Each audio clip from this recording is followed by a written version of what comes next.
Hello friends, welcome to home food recipes. આજે આપણે બેસનનો use કર્યા વગર બનાવશું એકદમ ક્રિસ્પી પાલકના ભજીયા। આ પાલકના ભજીયા બનાવવા એકદમ સરળ છે અને એકદમ ક્રિસ્પી બને છે। વરસાદની સિઝનમાં ભજીયા તો દરેકના ઘરમાં બને છે, પણ જો તમે ક્યારે આ રીતે પાલકના ભજીયા ના બનાવ્યા હોય તો એકવાર આ રેસિપી ફોલો કરીને એને ચોક્કસ બનાવજો। આ ભજીયા ખાવામાં પણ એકદમ ટેસ્ટી લાગે છે અને પાલક હેલ્થ માટે ખૂબ જ સારી ગણાય છે। તો ચલો જોઈ લઈએ ક્રિસ્પી અને ટેસ્ટી પાલકના ભજીયાની રેસિપી। તો પાલકના ભજીયા બનાવવા માટે અહીંયા મેં 2 કલાક પહેલાં ચણાની દાળ પલાળી દીધી હતી। જે મેઝરિંગ કપ આવે છે 200 ml વાળા, એનો જ મેં અડધો કપ કાચી ચણાની દાળ લઈને 2 થી 3 વખત બરાબર ધોઈને 2 કલાક માટે પાણીમાં પલાળી દીધી હતી। ગ્રામમાં જોશો તો મેં 75 ગ્રામ જેટલી ચણાની દાળ પલાળી હતી અને એક દાણો તમે લઈને આ રીતે તોડીને જોશો તો તમને થોડો કડક પણ લાગવો જોઈએ અને તૂટી પણ જવો જોઈએ। 2 કલાકથી વધારે આપણે દાળ પલાળવાની નથી, નહીં તો ભજીયા આપણા બિલકુલ ક્રિસ્પી નહીં બને। સેમ એ જ રીતે મેં 1/4 કપ મગની દાળને અડધો કપ ચણાની દાળ લીધી હતી, તો એમાંથી 1/4 કપ મગની દાળ લઈને એને પણ 2 કલાક પહેલાં પાણીમાં પલાળી દીધી હતી। ગ્રામમાં જોશો તો 35 થી 40 ગ્રામ જેટલી મગની દાળ મેં પલાળી હતી। બરાબર ધોયા પછી એને પલાળી દેવાની છે અને બંને દાળનું પાણી મેં નિતારી લીધું છે। મગની દાળનો પણ દાણો તમે તોડીને જોશો તો સરળતાથી તૂટી જશે। સાથે જ મેં લીધી છે ઝીણી સમારેલી પાલક, જે ગ્રામમાં 100 ગ્રામ છે। પાલકને બરાબર ધોઈને મેં ઝીણી સમારી લીધી હતી। જે પાલકના પત્તા આવે છે આ રીતના એની આપણે થોડીક જે દાંડી જાડી હોય તો તોડી લેવાની છે અને એ પછી આપણે ત્રણેય પાલકના પત્તાને સાથે જ રાખીને ઝીણા ઝીણા સમારી લેવાના છે। તમે ચાહો તો એકસાથે 5 થી 7 પત્તાને પણ સાથે રાખીને ઝીણા સમારી શકો છો અને દાંડી તોડ્યા પછી ઝીણી સમાર્યા પછી જ મેં પાલકને વેટ સ્કેલમાં માપી હતી, તો એ 100 ગ્રામ પાલક થઈ છે। હવે એક નાના મિક્સર જારમાં આપણે પલાળેલી ચણાની દાળ ઉમેરી દઈશું। ધ્યાન રાખવું કે એનું બધું જ પાણી નિતારી દેવાનું છે। પીસતી વખતે પણ આપણે સહેજ પણ પાણી નથી ઉમેરવાનું, નહીં તો એની પેસ્ટ બની જશે અને દાળને આપણે અધકચરી જ રાખવાની છે। તો હવે આપણે આને અધકચરી પીસી લઈએ।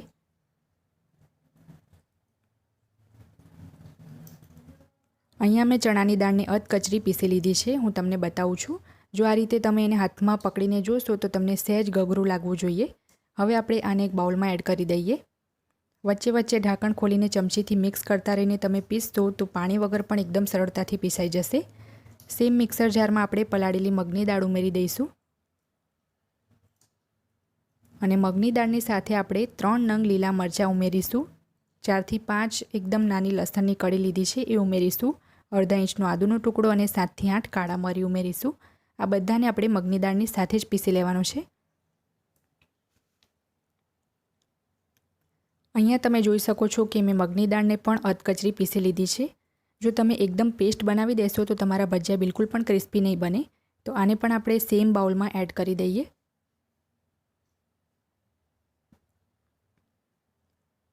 હવે આપણે એની અંદર 1/4 કપ જેટલા ઝીણા સમારેલા કાંદા ઉમેરી દઈશું। એક નાની સાઇઝનો મેં કાંદો લીધો હતો અને જો તમારે કાંદો એડ ના કરવો હોય તો તમે એને સ્કીપ કરી શકો છો। ઝીણા સમારેલા લીલા ધાણા ઉમેરીશું 1/3 કપ જેટલા।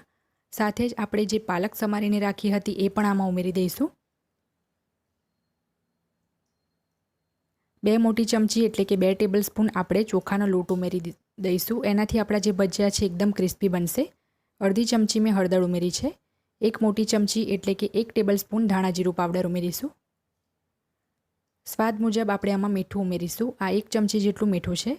હવે આપણે બધી જ વસ્તુને હાથથી જ બરાબર મિક્સ કરી લેવાનું છે।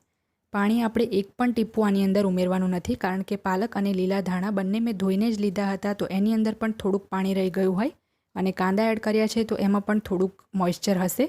તો હાથથી બરાબર મસળીને આ રીતે મિક્સ કરીશું તો એકદમ સરસ બાઇન્ડિંગ આવી જશે અને આ જે કંઈ પણ મેઝરમેન્ટ છે એ એકદમ પરફેક્ટ છે। તમારે આની અંદર હવે કંઈ જ એડ કરવાની જરૂર નહીં પડે અને તમે જોઈ શકો છો કે જેમ જેમ મિક્સ કરતા જશો એમ એકદમ સરસ આપણા મિશ્રણનું બાઇન્ડિંગ આવી જાય છે।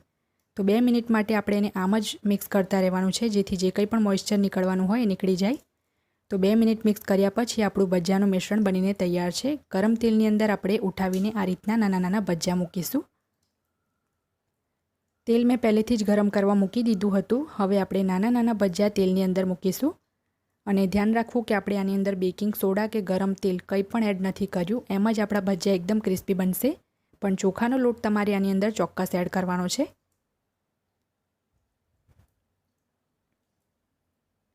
તો આ રીતે થોડું થોડું મિશ્રણ હાથમાં લઈને ગરમ તેલમાં આપણે ભજીયા નાના નાના મૂકીશું। એકદમ મોટી સાઇઝ નહીં રાખીએ અને વચ્ચે વચ્ચે ઝારાની મદદથી ફેરવતા રહીને આપણે આને ગોલ્ડન બ્રાઉન થાય ત્યાં સુધી સ્લો ટુ મીડિયમ ફ્લેમ પર ફ્રાય કરીશું.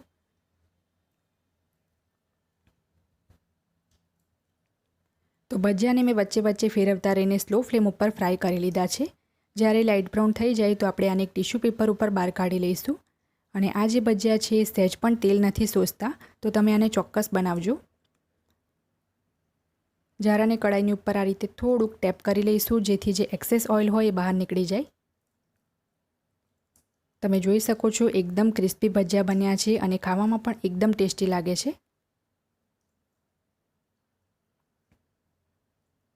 ફ્રેન્ડ્સ, આ ભજીયાને અહીંયા મેં કેચઅપ સાથે સર્વ કર્યું છે. જો તમે ચાહો તો આને ગ્રીન ચટણી કે બેસનની કઢી સાથે પણ સર્વ કરી શકો છો.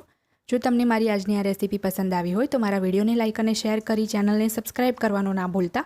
સબસ્ક્રાઇબ બટનની બાજુમાં જે બેલ આઇકન છે એને પણ દબાવજો, જેથી તમને મારા દરેક નવા વિડીયોની નોટિફિકેશન મળતી રહે. અને જો તમારે મારો આ જ વિડીયો હિન્દીમાં જોવો હોય તો એની પણ મેં લિંક નીચે ડિસ્ક્રિપ્શન બોક્સમાં આપી દીધી છે. તો મળીએ નેક્સ્ટ વિડીયોમાં. ત્યાં સુધી આવજો.